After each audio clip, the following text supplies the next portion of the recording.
মন জানে অন্তর জানে যন্ত্রণার আমি দেখেছি আমার মা যায় না আমাকে কান্না করতেছে অ্যাজ এ হিউম্যান বিং।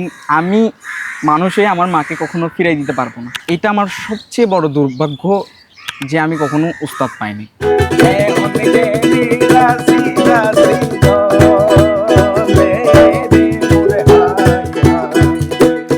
স্বপ্ন তো অনেক বড় বড় দেখি ভাই, আমার পকেটে একটা টাকাও থাকতো না, বা আমি জাস্ট গিটারটা নিয়ে বসে আছি, গান করতেছি। ও চাঁদ না দেখিয়া মরলে চতুর তবু দর্শনের কাঙ্গাল, তোমারে দেখি না কত কাল। এই যে এই গানটি যখন গাচ্ছিলেন হ্যাঁ। তখন কারো কথা মনে পড়ছিল কিনা?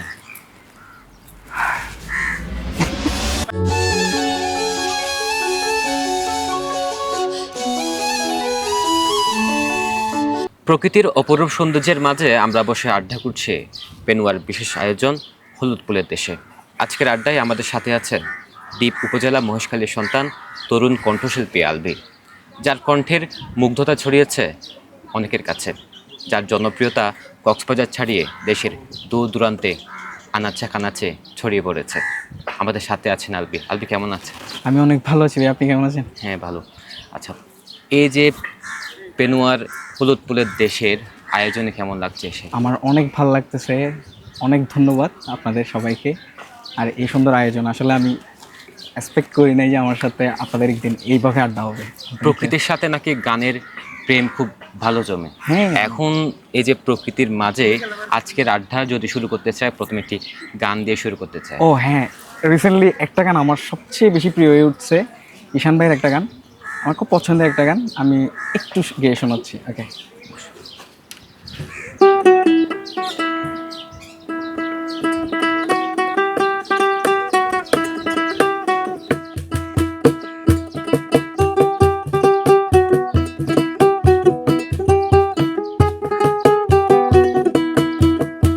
তোমারে যাব যাব মন ধরে রাখবো কতক্ষণ, তোমারে যাব যাব মন ধরে রাখবো কতক্ষণ, মন জানে অন্তর জানে যন্ত্রণার ওজন, মন জানে অন্তর জানে যন্ত্রণার ওজন, ধরে রাখবো কতক্ষণ, তোমারে যাব যাব মন ধরে রাখবো কতক্ষণ, তোমারে যাব যাব মন ধরে রাখবো কতক্ষণ, আমি চাতকের মতো সে তাকি মেঘের পানে পাইনি বরিশন, আমি চাতকের মতো সে থাকি মেঘের পানে পাইনি বরিশন, দুরন্ত ভীষণ মন শান্তি প্রয়োজন, আমার শান্তি প্রয়োজন, তোমারে যাব যাব মন ধরে রাখবো কতক্ষণ, তোমারে যাব যাব মন ধরে রাখবো কতক্ষণ, মন জানে অন্তর জানে যন্ত্রণার ওজন, মন জানে অন্তর জানে যন্ত্রণার ওজন, ধরে রাখবো কতক্ষণ, তোমারে যাব যাব মন ধরে রাখবো কতক্ষণ, তোমারে যাব যাব মন ধরে রাখবো কতক্ষণ। ধন্যবাদ আলভী। যে গানের প্রতি ভালোবাসা কবে থেকে, ছোটবেলা নাকি বড় হয়ে? আমার আসলে গানের প্রতি ভালোবাসাটা ছোটবেলা থেকে, কিন্তু আমি অনেক নার্ভাস থাকতাম যখন জনসম্মুখে গান গাইতে বলতো। স্কুলে আমি কখনো গান করতে পারি নাই নার্ভাসনেসের কারণে। আমি অনেক বেশি সিরিয়াস হই যখন আমি ক্লাস 9-এ উঠি। এটার পেছনে অনেক একটা ছোট্ট কারণ আছে, এটা আমি আজকে সিক্রেট রাখতে চাচ্ছি। সো আসলে সব থেকে বেশি সিরিয়াস হই যখন আমি ক্লাস 9-এ ছিলাম, তখন থেকে। হ্যাঁ। আচ্ছা, গানটা কি কোনো শিক্ষকের কাছে শেখা নাকি নিজ থেকে আয়ত্ত ও, করা? এটা আমার সবচেয়ে বড় দুর্ভাগ্য যে আমি কখনো উস্তাদ পাইনি। কিন্তু আমার ইন্টার যেটা, এটা আমি পড়েছি সঙ্গীত কলেজে, সরকারি সঙ্গীত কলেজ যেটা ঢাকাতে। ওইখানে আমি কিছুটা শিখতে পারছি আমার মনে হয়, কিন্তু আমি এখনও কিছুই জানি না। আমি চাচ্ছি আরও অনেক ভালো করে কিছু শিখতে। আমি এখনও ছোটো বয়সে, সবার চেয়ে জুনিয়র আমার মনে হয় কক্সে যারা আছেন। তো আমি আরও শিখবো, আরও কিছু ভালো কিছু করার ট্রাই করব। আমি এখন কিছুই জানি না, এটুকুই বলতে পারবো। গানের প্রতি ভালোবাসা কেমন? অনেক বেশি। আমি যদি আজকে বলতে যাই, আমি গানকে যেভাবে ফিল করি এভাবে যদি গাইতে পারতাম, আমি অনেক ভালো কিছু করতে পারতাম। আমি অনেক গান শুনি, অনেক বেশি, ইভেন আমি গান শুনতে শুনতে কান্নাও করে দিচ্ছি, এরকমও হয় যে আমি গানকে আসলে অনেক ভালোবাসি আমি, অনেক। গান নিয়ে কতদূর স্বপ্ন দেখছেন? স্বপ্ন তো অনেক বড় বড় দেখি ভাই। এটা হচ্ছে আসলে আমি চাই যে একদিন ভালো কিছু করতে, কারণ আমাকে যারা পছন্দ করেন, আমাদের মহেশখালীর মানুষজন, তাদের এক্সপেকটেশন খুবই কম যে আলবি গাচ্ছে আমাদের এলাকার একটা ছেলে, ও ভালো কিছু করুক। আমাকে অনেক বেশি সাপোর্ট করে। আপনি দেখবেন কক্স অ্যান্ড মহেশখালী যারা আমাকে পছন্দ করে, তারা, আমি অনেক ভুল করি গানের মধ্যে, তারপরেও ওনারা আমাকে অনেক সাপোর্ট করে যে এলাকার ছেলে, ওনাদের একটা ভালো লাগা কাজ করে যে আমাদেরই ছেলে তাইলেও একটু ভালো কিছু করুক। এই জিনিসটা থেকে ওনারা আরও বেশি সাপোর্ট করে। আমার রিগ্রেট ফিল হয় যে আমি ওনাদের জন্য ভালো কিছু করতে পারতেছি না এটা, কিন্তু আমার বিশ্বাস একদিন আমি ওনাদের জন্য ভালো কিছু করব, ওয়ার্ম লেভেলের কিছু একটা করব। হ্যাঁ, আমি আর একটু প্রস্তুত হয়ে আমি সময় চাচ্ছি ওনাদের কাছ থেকে, ইনশাআল্লাহ ভালো কিছু করার অনেক ইচ্ছা। এখনও তো প্রায় দেখা যায় আপনার ফেসবুকে যে আপনি বিভিন্ন জায়গায় গান করছেন। হ্যাঁ। এসব করতে গিয়ে কোনো চ্যালেঞ্জের মোকাবিলা হতে হয় কিনা? না, তেমন কিছুই না। আমি এখন একটা আমার রেগুলার শো আছে যেটা ফাইন ডাইনিং নামে একটা রেস্টুরেন্টে, ওনারা অনেক ভালো, ওনারা আমাকে একটা সুযোগ দিছে এখানে লাইভ মিউজিক করার জন্য। আমি ওদের প্রতি সবসময় কৃতজ্ঞতা প্রকাশ করি। অ্যান্ড আমি এখানে আছি আপাতত, চ্যালেঞ্জ ওইরকম ফেস করি নাই। আগে ছিল প্রথম একটু নার্ভাস থাকতাম। কেমন? আমার হচ্ছে ফ্যামিলি সাপোর্টটা খুবই কম ছিল। আম্মু হচ্ছে অনেক ধার্মিক। আমার যিনি বড় চাচা, উনি অনেক ধার্মিক একজন মানুষ। আমি এখনও বাসায় গান করতে পারি না, আমি প্র্যাকটিস করতে পারি না, কারণ ওনাদের সামনে গান করাটা আমার ভয়ে কাজ করে, এখনও গলা খুলতে পারি না। সাপোর্টটা ছিল না, কিন্তু আম্মু বাধা দেয়নি যে করতেছে করুক ছেলেটা, এরকম কিছু একটা। এমন কোনো মানুষ আছে যে আপনার পথচলায় একজনই মাত্র বর্ষা হয়ে দাঁড়িয়েছে, এমন কোনো মানুষ আছে? হ্যাঁ, একজনই আছে। উনি হচ্ছে আমার ভাই ফয়সাল আহমেদ। উনি আমার জন্য যা যা করছে আমি বলে শেষ করতে পারবো না। আমার খুব খারাপ একটা টাইম যাচ্ছিল যখন আমি প্রথম শুরু করেছিলাম, খুব খারাপ সময়। আমার এখনও মনে আছে, আমার পকেটে একটা টাকাও থাকতো না, বা আমি জাস্ট গিটারটা নিয়ে বসে আছি, গান করতেছি, এরকম একটা ব্যাপার। আমার ফ্যামিলি চালানোর জন্য কাজ করতেছি, পড়াশোনা ছেড়ে দিছি। এট দ্যাট টাইম আমার লাইফ আসছে ফয়সাল আহমেদ ভাইয়া। উনি আমার জীবনে অনেক চেঞ্জেস আনছে। আমি আজকে যেটুকু আসছি ওনার কারণে আসছি। এই যে গান নিয়ে স্বপ্ন দেখছেন ছোটবেলা থেকে, পরিবারের সাপোর্ট ছিল না, হ্যাঁ, সব মিলিয়ে এখন কেমন আছে? আমি এখন বলতে গেলে অনেক ভালো আছি। যেমন আমার সাথে আছে কিশোর, আমার বন্ধু, অ্যান্ড ও আমার টিমে আছে। আমি অনেকের সাথে গান করি, অনেককে আজকে মিসও করতেছি। সো এখন অনেক ভালো আছি। এখন আমার পেশাটা হয়ে গেছে গান। পেশা আর নেশা যখন একটা জিনিসই হয়ে যাবে, তখন মানুষ অনেক ভালো ফিল করে, যেমন আমি ফিল করি।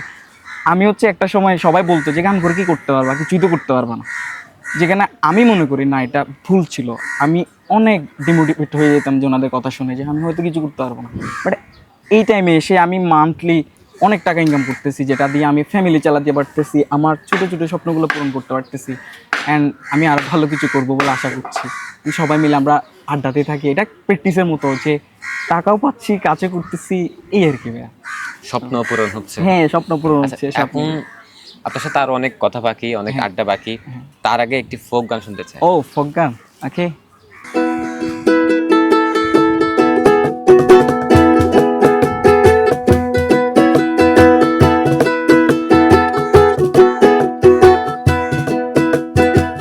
তোমারে দেখি না কতকাল, এ কেমন কপাল, তোমারে দেখি না কতকাল, তোমারে দেখি না কতকাল, এ কেমন কপাল, তোমারে দেখি না কতকাল।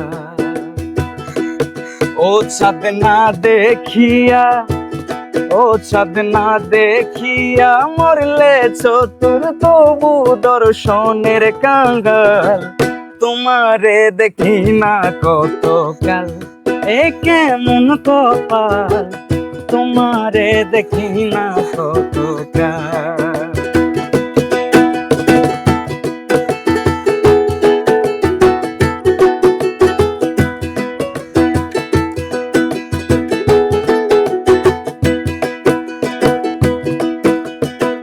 ঝোলে যতন করে লাগাইছি এক ফুলের গাছ, ভেবেছিলাম গন্ধে বললে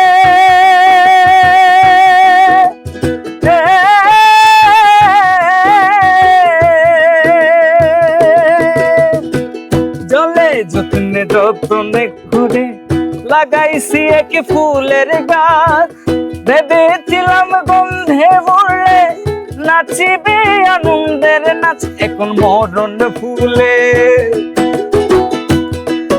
এখন মরণ ফুলের কালো দেখি কোথায় কৃষ্ণ ছোড়ার লাল, তোমারে দেখি না কতকাল এই কেমন কপাল, তোমারে দেখি না কতকাল।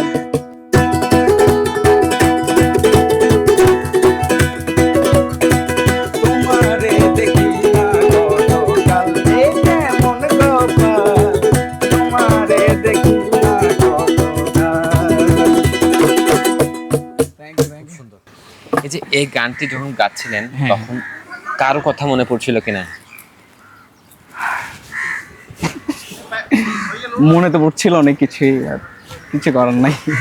আচ্ছা, কারণ আপনার গানগুলো বেশিরভাগই যুবক বয়সী যারা আছে আমি তারাই আসলে শোনে। ছোট একটা মানুষ, তো সবাই এখন, শুনতেছে, আমার খুব ভালো লাগে। আপনার গানগুলো শুনে কেউ তার প্রিয়জনের কথা ভাবে, কিন্তু I don't know. আপনি কারো কথা ভাবছেন কিনা? হ্যাঁ, অনেক কিছুই মনে পড়ে। আমি চাচ্ছি এটা থাক।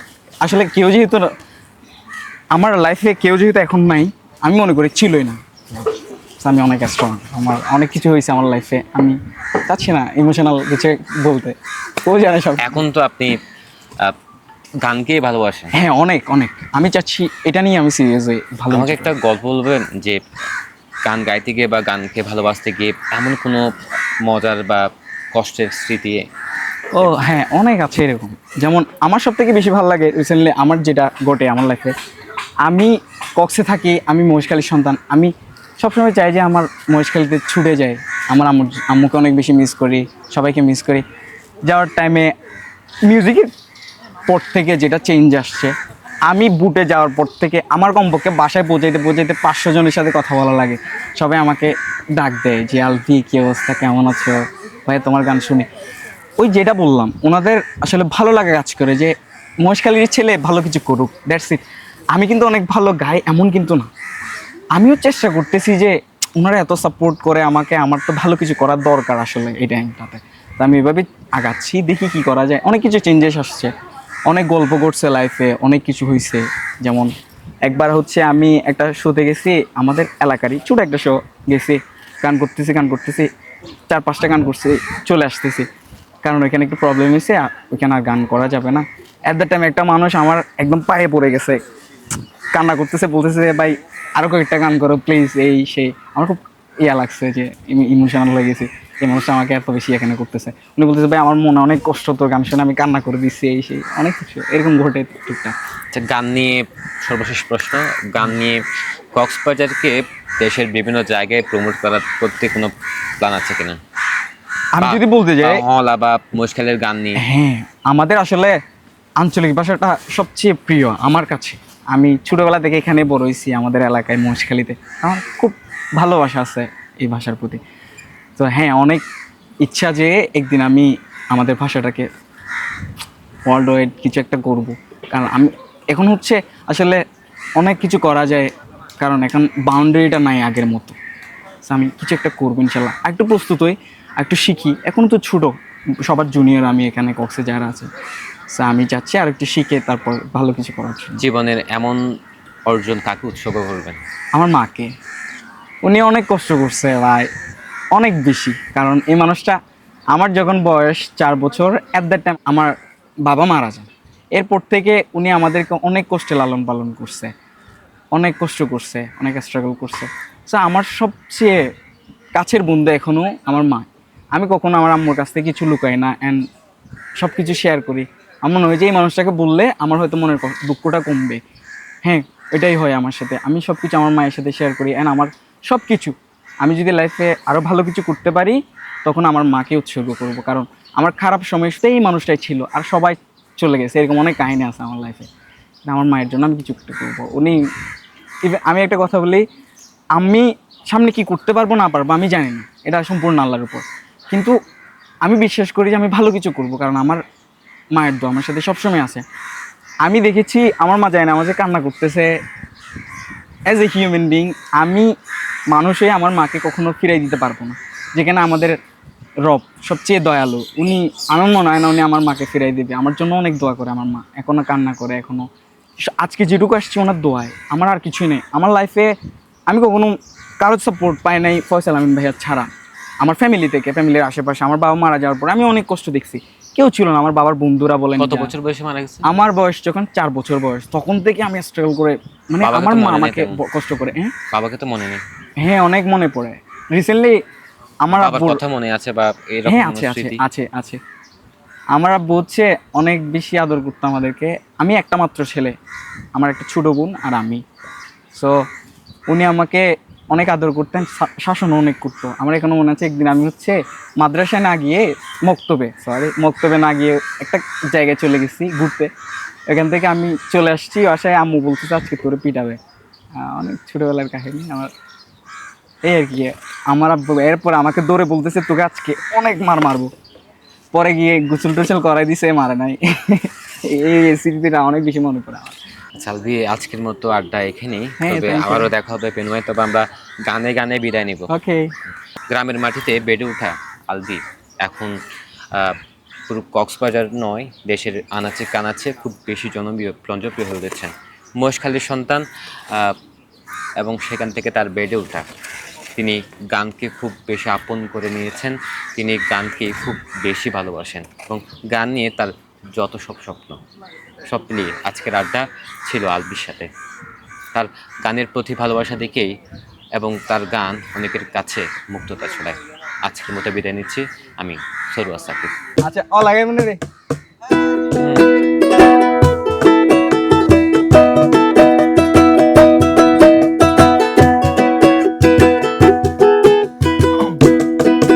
ওরে নদম নদম গরি গিলা দে ও শাইনার মারে, নদম নদম গরি গিলা দে ও শাইনার মারে, এখন কেনে যাসি যাসি দো বলে রে মোরে হায় হায় রে, এখন কেনে যাসি যাসি দো বলে রে মোরে হায় হায় রে।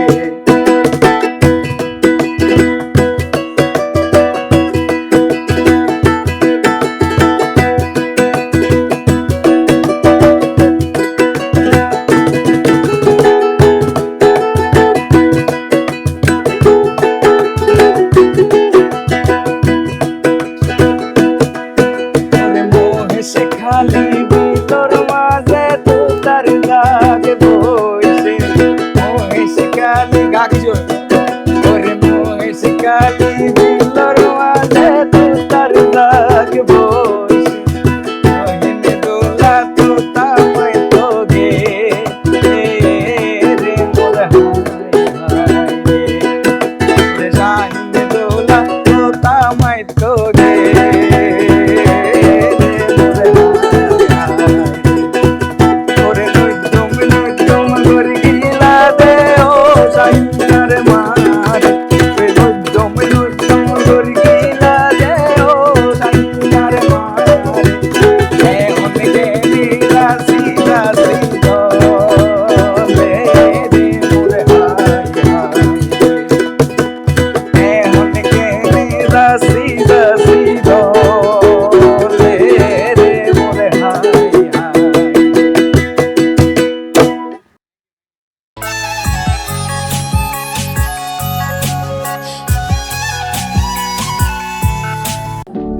সমুদ্রের গর্জনে ভিন্ন স্বাদের সামুদ্রিক খাবারের ভরপুর আয়োজন উপভোগ করতে আজই চলে আসুন প্যাসিফিক বিচ লাউঞ্জ ক্যাফে কক্সবাজারে।